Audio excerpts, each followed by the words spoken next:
Welcome back to my channel. చాలా రోజుల తర్వాత మళ్ళీ మీ ముందుకైతే ఒక చిన్న వీడియోతో అయితే వచ్చేసాను. ఇది ఏంటంటే బగారా రైస్ ఎలాగైతే చేస్తారో సో ఇప్పుడైతే నేను చూపించేస్తున్నాను. అండ్ మీరు కూడా స్కిప్ చేయకుండా చూడండి, చాలా ఇంట్రెస్టింగ్గా ఉంటుంది అండ్ చాలా ఈజీ రెసిపీ అని చెప్పొచ్చు అనమాట. తొందరగా మనం ఏదైనా లంచ్ బాక్స్ కానీ ఎవరైనా గెస్ట్లు వస్తున్నారంటే మనం తొందరగా ఈ రెసిపీ అయితే చేసేయచ్చు. వితిన్ 5 minutesలో అయిపోయే ఫుడ్ అనమాట. సో ఇప్పుడు ముందుగా మనం బాండి పెట్టుకుని ఆయిల్ వేసుకుని స్పైసెస్ అన్నీ వేసుకుని బాగా ఫ్రై అయిన తర్వాత ఇప్పుడు మనం కోసుకున్న ఆనియన్స్, టమోటా, మిర్చి ఇవన్నీ ఉన్నాయి కదా, సో ఇవి ఒకటిగా వేసుకుని అయితే మనం బాగా ఫ్రై అయితే చేసుకోవాలి. మసాలా దినుసులు ఎక్కువైనా కూడా రైస్ అంత బాగోదు, తక్కువ వేసుకుంటే కొంచెం స్పైసీ లేకుండా తినొచ్చు, మంచిగా బాగుంటుంది. స్పైసెస్ ఎక్కువ కావాలన్నా మనం యాడ్ చేసుకోవచ్చు. అండ్ ఇప్పుడు ఆనియన్స్, టమాటా ముక్కలు, తర్వాత క్యారెట్ ముక్కలు వేసుకుని అయితే బాగా ఫ్రై చేసుకోండి. మొత్తం అన్నీ ఒకసారి వేసుకున్నా లేదంటే ఒకదాని తర్వాత ఒకటి వేసుకున్నా సరిపోతుంది. 15 minutesలో బాగా ఫ్రై అయిపోయిన తర్వాత మనం ఇప్పుడైతే సాల్ట్ అయితే యాడ్ చేసుకున్నాను. సాల్ట్ ఎందుకు యాడ్ చేశానంటే ఆ ముక్కలకి బాగా పడుతుంది. మనం వేసుకున్న క్యారెట్ కానీ, టమాటో ముక్కలు కానీ, ఆనియన్ కానీ, ఆ మసాలా దినుసులు కానీ వాటికి బాగా పడుతుంది కాబట్టి లైట్గా కొంచెం అయితే సాల్ట్ అయితే వేసుకున్నాను. వేసుకున్న తర్వాత ఇప్పుడు నేను ఫ్లేవర్స్ కోసం కొత్తిమీర అయితే వేసాను. ఇంకా మనం బియ్యానికి వచ్చేసరికి బియ్యము ఉన్నాయా లేవా అని అనుకోకుండా మన ఇంట్లో ఏ బియ్యం ఉంటే ఆ బియ్యంతో మనమైతే ఈ రైస్ అయితే చేసుకోవచ్చు అనమాట. ఇంకా బాస్మతి రైస్తోనే చేసుకోవాలి అని అనుకుంటున్నారా? అది ఉంటే వెల్ అండ్ గుడ్, బాగుంటుంది. ఒకవేళ అది లేదంటే నాలాగా మీరు ఇలా కూడా చేసేయచ్చు అనమాట. అదే ఉంటే బాగుంటుంది అని అనుకుంటారు చాలామంది. బట్ మన ఇంట్లో ఏ రైస్ ఉంటే ఆ రైస్తో చేసిన చాలా పర్ఫెక్ట్గా, చాలా రుచికరంగా ఒక 5 నిమిషంలో అయిపోయే ఫుడ్ అంటే బగారా రైస్ అని చెప్పొచ్చు.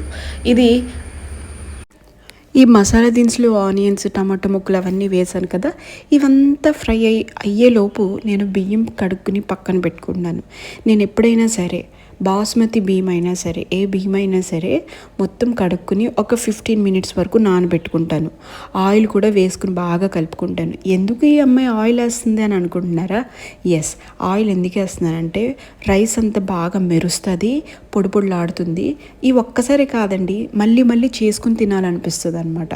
సో అందుకని చెప్పేసి ఆయిల్ వేస్తున్నాను. అండ్ ఇంకొకటి, బాగా టేస్టీ ఉంటుంది రైస్ అంతా కూడా, చప్పగా కాకుండా టేస్ట్ అనేది వస్తుంది. అందుకని చెప్పి నేను ఆయిల్ అయితే కలుపుతున్నాను. ఇంక ఈలోపు అల్లం వెల్లుల్లి పేస్టు, సోయా ఇవన్నీ వేసుకుని బాగా మగ్గించుకోవాలి. ఎంత మగ్గితే అంత టేస్ట్ వస్తుంది. మగ్గకుండా వేస్తే మనకి అసలు టేస్టే అనేది ఉండదు. ఒకదాని తర్వాత ఒకటి కలుపుకొని బాగా మనం ఉంచుకోవాలి. ఇప్పుడైతే కర్డ్ యాడ్ చేశాను. మళ్ళీ కర్డ్ యాడ్ చేసింది ఏంటి అని అనుకుంటున్నారా? కర్డ్ ఎందుకు యాడ్ చేశానంటే ఎక్కువ మనం మసాలా దినుసులు వేసేటప్పుడు బాగా స్పైసీగా ఉంటుంది, బాగా కారంగా ఉంటుంది. కొంతమంది తినలేకపోతారు, ఘాటుగా ఉంటుంది. అందుకని చెప్పి ఈ కర్డ్ వేస్తే ఈ మసాలా దినుసులకి ప్లస్ కర్డ్కి బ్యాలెన్స్ అయిపోతుంది. అందుకని చెప్పేసి అయితే కర్డ్ యూస్ చేస్తున్నాను నేను. ఇష్టమైన వాళ్ళు వేసుకోవచ్చు లేదా వదిలేయచ్చు. ఈ ఇంగ్రీడియంట్స్ అన్నీ వేసుకుని బాగా కలుపుకుని మగ్గనిచ్చుకోవాలి. ఎందుకంటే బాగా మగ్గితేనే మనకి టేస్ట్ అనేది వస్తుంది. మగ్గిన తర్వాత ఇప్పుడు మనం బియ్యం పక్కన పెట్టుకున్నాం కదా, సో ఆ బియ్యం అయితే వేసేసుకోవాలి. బియ్యం ఇప్పుడు ఎందుకు వేస్తుందని అనుకుంటున్నారు కదా, ఈ బియ్యము ఈ మసాలా మొత్తం అంతా బాగా పట్టి మనకి ఇంకా మంచి టేస్ట్ అనేది ఇస్తుంది. అందుకని చెప్పి నేనైతే ఇప్పుడు బియ్యం వేసుకుని తర్వాత జీరా పౌడర్, ధనియా పౌడర్, మన ఇంట్లో మసాలా పౌడర్ ఉంటుంది ఆల్రెడీ చేసి పెట్టుకుంటాము, లేదా అంటే స్కిప్ చేయండి, ఆల్రెడీ మసాలా దినుసులు ఉన్నాయి కాబట్టి నో ప్రాబ్లం. ఈ మసాలా పౌడర్ అన్నీ వేసుకొని నేనైతే బాగా కలుపుకుంటున్నాను.